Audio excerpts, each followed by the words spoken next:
And it's time for Lefties Losing It, and the left are nothing if not thick as a plank of wood, but not nearly as useful.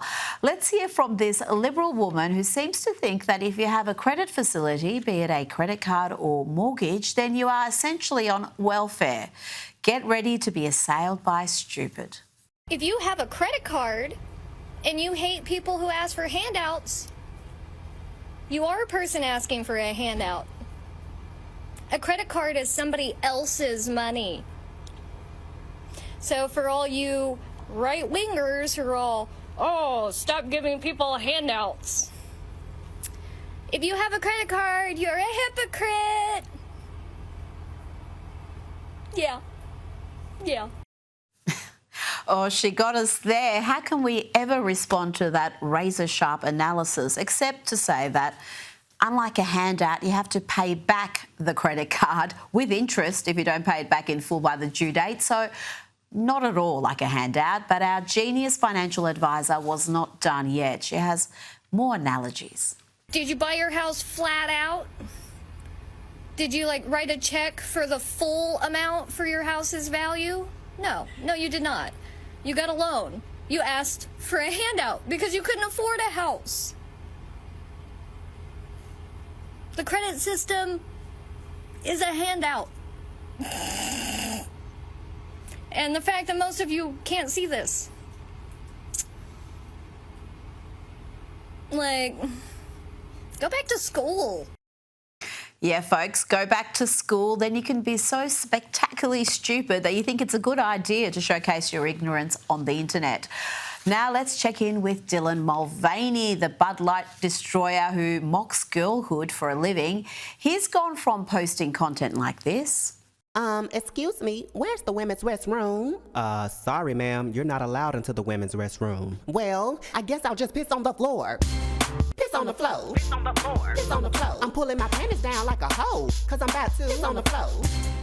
Charming. Yep, he's gone from posting content like that to dressing up like this. Dylan's got sick of dressing up in girl phase. He's now posting stuff dressed like a man.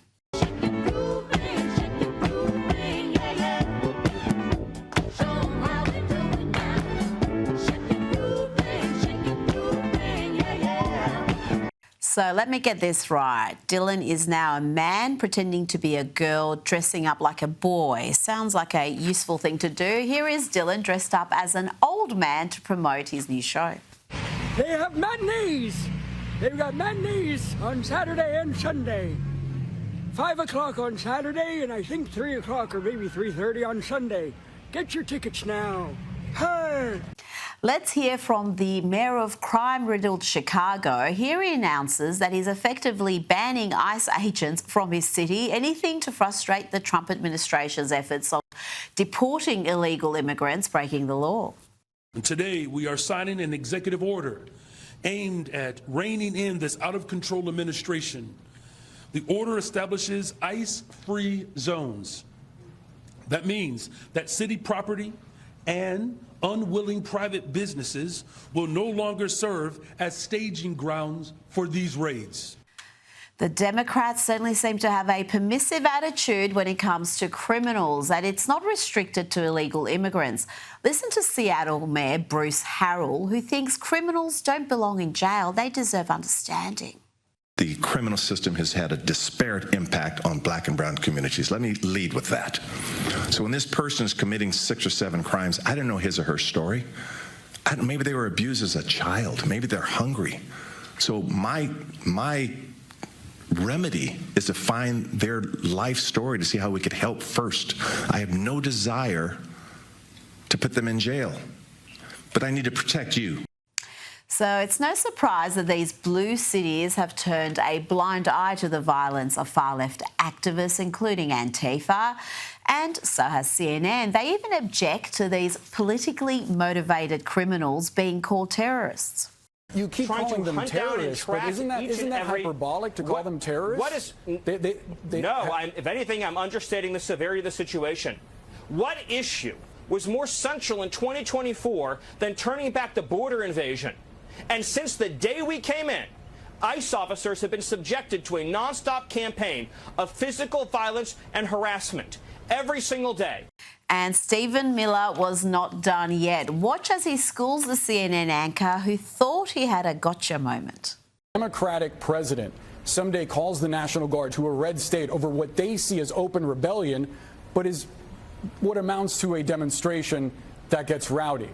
I mean, is that not a fear? And they're posting yours? pictures of their kids because it's a demonstration, and they have a sniper on top of a building firing a high-caliber rifle at a nice facility because it's a demonstration, and they are engaged in vehicle ramming But the National Guard isn't being sent to Texas. because it's a The National Guard demonstration. isn't being sent to Dallas, where that sniper was. Because the Dallas Police Department and the governor of Texas, well, you walked right into that one, have responded to every call for assistance and help.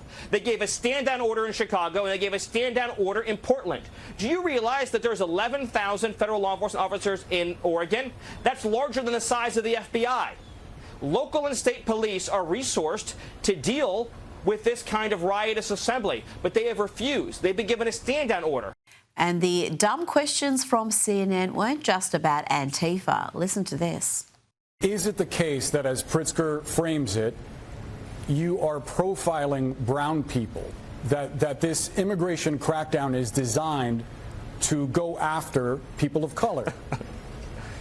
It's such a, oh, what a dumb question. The illegal aliens who are here are taking jobs away from blacks. They're taking jobs away from whites. They're taking jobs away from Latinos. They're taking their health benefits away. They're taking their school slots away. And, of course, in many cases, they're committing heinous crimes.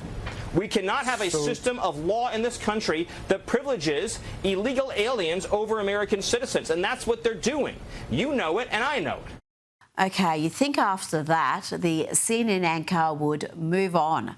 But no, somehow he thinks that emphatic answer wasn't really clear enough. He wants further clarification, and boy, did he get it. So that's not exactly a no, Stephen. Can you just unequivocally state that the immigration it's a dumb question. Okay. Well, I appreciate that. But it's a dumb question. So no, this policy is not designed. I thought when I said it was a dumb question, it meant no. Well, I just want to be clear and precise. I appreciate you trying to qualify my questions, but nevertheless, I think it's a fair one that a lot of people have. My full answer is no. That is a lie, and it's a dumb question. Joining me now is Sky News contributor Kosha Gator. Kosha, CNN doing the bidding of Antifa there, and surprising that they would do that because leftist agitators attacked CNN's own offices during the 2020 riots. They seem to determined to downplay the political violence we are seeing from the left. We can only surmise they're true believers. Their own buildings were being attacked, and even then they are so true to the cause in the face of very clear and precise, to use the anchor's own words, response and commentary by Stephen Miller.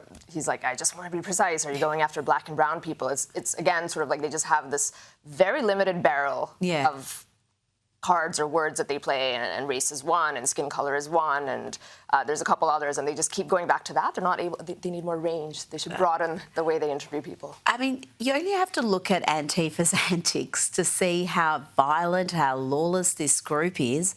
And yet you've got CNN saying, oh, no, it's hyperbole to describe them as domestic terrorists. It's politically motivated violence. It's pretty much the definition of terrorism. It is. And there is really this continuum between things that we've seen, way back from the Steve Scalise shooting, Trump twice, the supporter, Corey Kempter, died, of course, at that shooting. There were two other people who were shot and recovered, Charlie Kirk, Justice Kavanaugh, the attempted assassination, and Antifa, and the attacks on ICE. It is all related, and they try to kind of frame it as these are all isolated events and don't patch them together into some sort of pattern. But as you say, it is a pattern. It's becoming more and more clear that it's coming from only one side. The bullets are flying in only one direction, and I think it's going to get harder and harder for them. And they seize upon some activist research that has been fully debunked as, oh, no, this is a both sides issue. In fact, the right wing is worse, but the figures just don't bear that out. Now, this week, the President and the Secretary of War, Pete Hegseth, attended the US Navy's 250th birthday celebrations. Both gave rousing speeches, but I think First Lady Melania was the crowd favourite.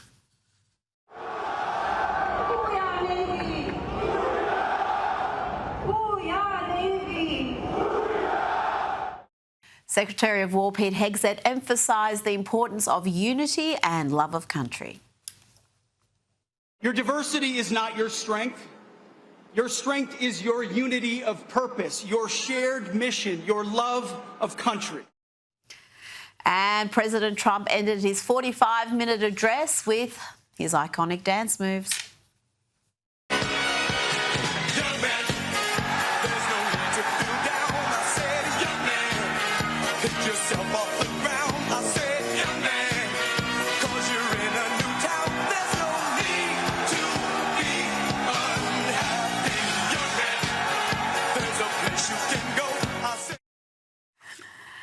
Kosha, the armed forces, the Navy, are seeing healthy recruitment numbers. It's a change from what we've seen in recent years under the Biden administration. And I looked up the data on the voting patterns of military personnel, and 2 in 3 veterans voted for Trump in 2024, according to the Washington Post.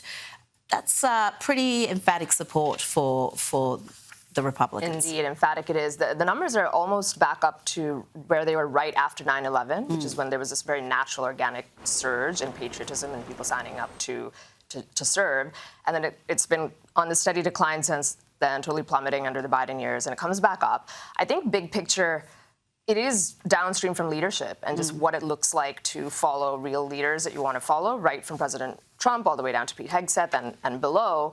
And they're just having fun, and they're aspirational figures, and people, I think, like that, young people, and they're looking for purpose in their life, and patriotism is cool again, a little bit. And then secondarily, I also think it is the policy where they understand, as Pete Hegseth said, that the military is about lethality, not diversity. It doesn't matter if you want to take a vaccine or not. It doesn't matter what your diversity credentials are. Like, you come in here for that purpose, serving your country and being a lethal fighting force. They believe in that. And also, I think the fact that he is the peace president, Trump, they do trust that if you sign up for the military and you get sent to war, it will hopefully be for good reason and not these endless adventures that happened in the Bush era. It is, and it's, again, such a contrast to the media narrative that he was being disrespectful to veterans and the whole suckers and losers line that, again, has been pretty comprehensively debunked, but many people repeat it as if it's gospel. Now to an awkward development for the likely next mayor of New York, Democrat and communist Zoran Mamdani. What do we call him? Democrat socialist, I think, is technically the term, but he's a communist, who is supposed to be a big ally of the LGBTQ community. But here he is cozying up to Rebecca Kadaga. Now, this is a top Ugandan official who has pushed harsh anti-LGBT policies, including life imprisonment for gay people, Kosha. I think cognitive dissonance is real, and that's why it won't matter. It's the same thing where you see Hamas supporters draping themselves in rainbow flags, where none of that would be tolerated in that region. It's the same thing here, as well as many other issues that he's trying to publicize or make public, everything from property to grocery stores. Meanwhile, he and his family own huge amounts of private property and wealth. He's cozying up to this person over here. It won't matter because his packaging and the optics of who he is and what he supposedly stands for on the surface is something that the electorate in New York, unfortunately, really, really wants and is aligning with. The only silver lining here is Andrew Cuomo, now that Eric Adams has dropped out of the race, there is a mathematical pathway to him as an independent. Yeah, I remember Andrew Cuomo during COVID, and he was horrid. Terrible. And now the fact that he's now the great white hope, I know, just tells you how far New York has fallen. And he still won't. It is Mamdani's to lose. So he is fighting upstream. But you're so right, how the mighty have fallen and where we are. But that is the silver lining here. Well, let's stick with Democrat mayors, current and emerging. Played in Lefties Losing It. Clips of the Seattle and Chicago mayors taking a stand against law and order. The Seattle mayor wants to understand why someone has 7 criminal convictions. He wants to talk to them, while Chicago, they're attempting to ban ICE officers from doing their jobs. Tell me about this modern left permissive attitude to crime, Kosha. We see examples of it through so much of the US, and whenever it's apparent in a city, there's also a sharp rise in crime. The two go hand in hand, and yet this is something that the Democrats really aren't shying away from. And Mamdani is another example. He's talked about wanting to get rid of prisons, ideally. I have to say, I hate to say it, but I have to say it comes down to a worldview. That is what it is. That's the only explanation for why nobody at any level of the government or street thugs or anything in between shy away from it, no matter what happens. And the stakes get higher, and they double, triple, quadruple down. And, you know, it links back to what we talked about in the earlier segment as well, that they are true believers. And it's everything from funding and that sort of apparatus, which Stephen Miller and others are talking about increasingly, to elected officials like the mayors is completely doubling down, to the soft on crime DAs and policies that they've pushed to decriminalize things that used to be felonies or now misdemeanors, so you're sort of encouraging it, and then just the denial by the media. And you put all of that together in this cauldron, and that is what you get. Yeah. The only saving grace, again, is I think the mask is off for a lot of people, and the normies, as we say, the ones who don't follow news or pay attention to stuff, are now, I think, paying attention a little bit, but I hope it's not too little too late. And if you don't make arrests, if you give orders to overlook certain offences, then you can really manipulate the crime stats as well. And again, we've seen that happen, which confuses the issue even more. And California is often at the forefront of these soft on crime policies. Let's have a look at this astonishing footage of a mob of masked thieves ransacking a jewellery store in San Francisco. Kosha, property crime is higher in San Francisco than the national average, despite the many programs that they run for disadvantaged people to supposedly stop this sort of thing from happening. And you look at the data and it just gets worse and worse. So that place, California, beautiful, shining city on a hill. It's been running in massive debts and deficits forevermore because of these programs. And then simultaneously crime goes up. A picture is worth 1,000 words. So I think the more those clips and videos come out on one hand, and then you have El Salvador on the other hand, we can see the contrast. Everybody knows what needs to get done. And the question is there the political will to do it? Now, before you go, a Fox News exclusive, they report former special counsel Jack Smith was allegedly tracking the private communications and phone calls of nearly a dozen Republican senators as part of his January 6 investigation or witch hunt, however you want to look at it. Some of these senators include Lindsey Graham of South Carolina, Marsha Blackburn of Tennessee, Ron Johnson of Wisconsin, Josh Hawley of Missouri, Mike Kelly of Pennsylvania, and several others. FBI Deputy Director Dan Bongino has briefed lawmakers on the discovery of Smith's surveillance. Let's hear from Marsha Blackburn. She spoke about what the FBI was up to. And now we find out that after the Mar-a-Lago raid, after the indictment of President Trump, they surveil us, people who support President Trump, members who are all Republicans.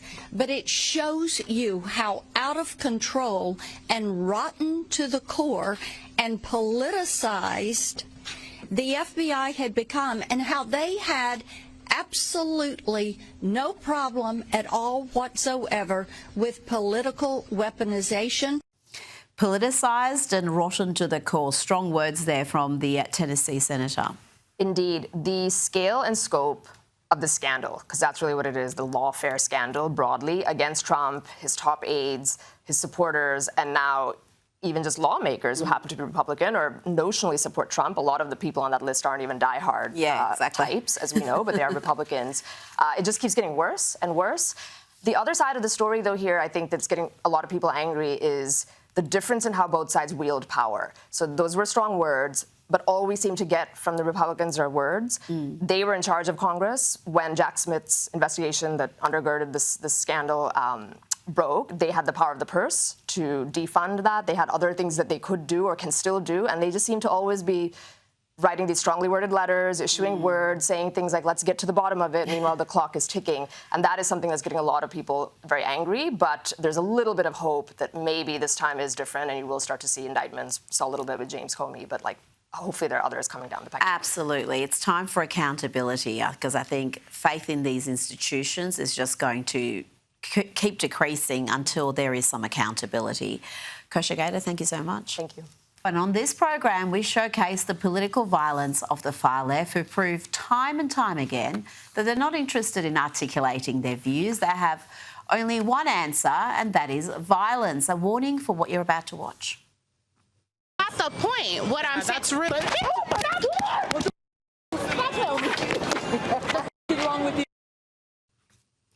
That was Savannah Craven Antau, a pro-life influencer who regularly goes on the streets of New York to get people's opinions on abortion, have discussions with them. That interaction was 6 months ago. It started as a discussion that was peaceful and largely respectful, but it wasn't long before it devolved into this. I think that you just don't understand the magnitude of having a child. Yeah, well, I'm not the one who admitted they would be okay with killing babies in foster care and killing children that have been abused. That's not the point. What I'm saying. That's really.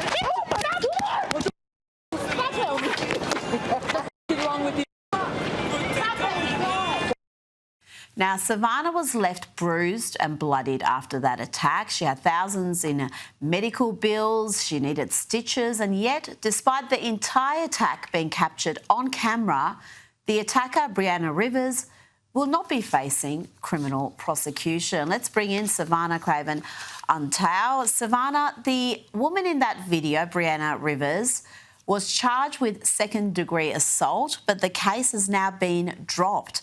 Can you explain to us what happened there? The whole thing is on camera.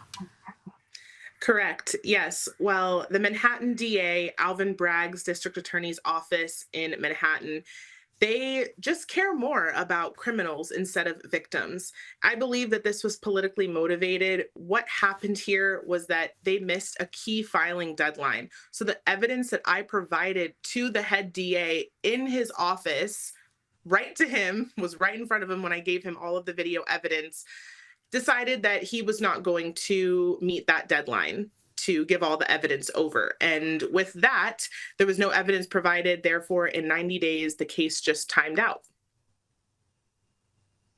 Well, that seems insane. You've provided the evidence they needed. The whole thing's captured on camera. Has Alvin Bragg's office, the Manhattan District Attorney, have they explained the failure here to do their job? Have they reached out to you and at least apologised?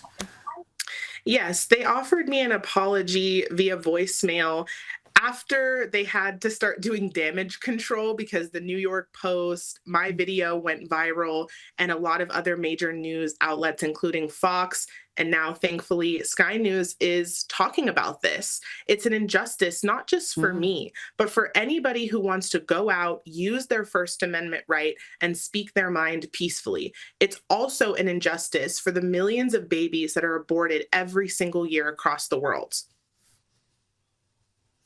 Now, Savannah, after watching that and seeing what happened to Charlie, and I know you and Charlie Kirk, you were a big admirer of his work and he was aware of what happened to you, certainly.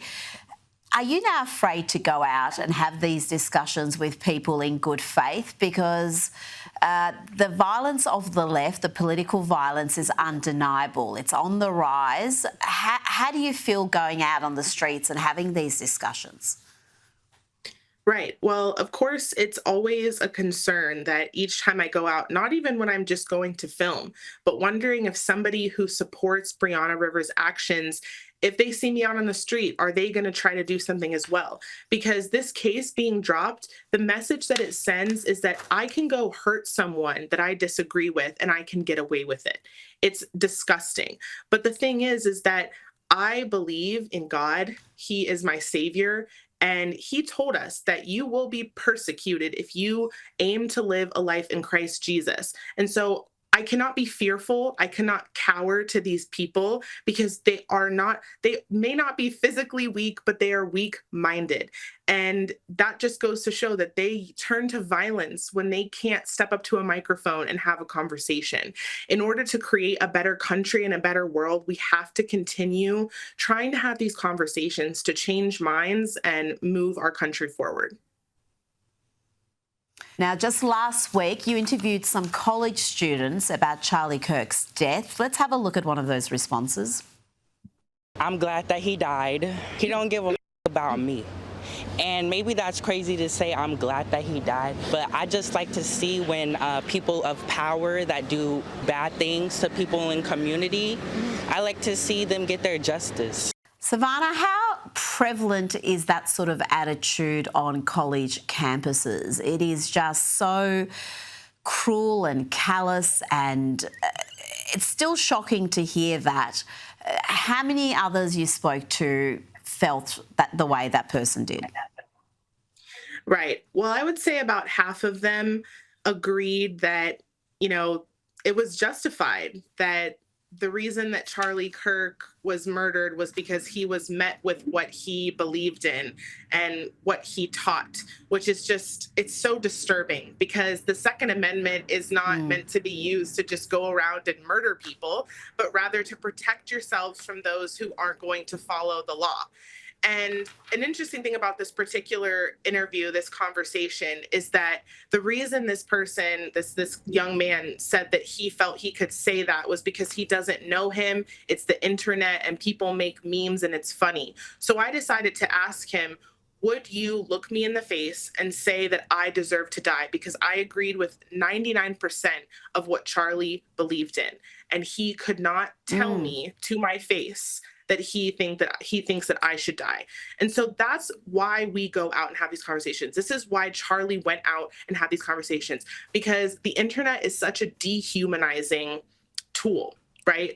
People look at other people online, they don't see a person, they don't see somebody with feelings, they see a username and they see just the little bits of life that people want to share. And so with that, they take all of their thoughts about one person only from that. And if you disagree with them, it's easier to dehumanize people. Savannah Craven-Antal, thank you so much for your time tonight.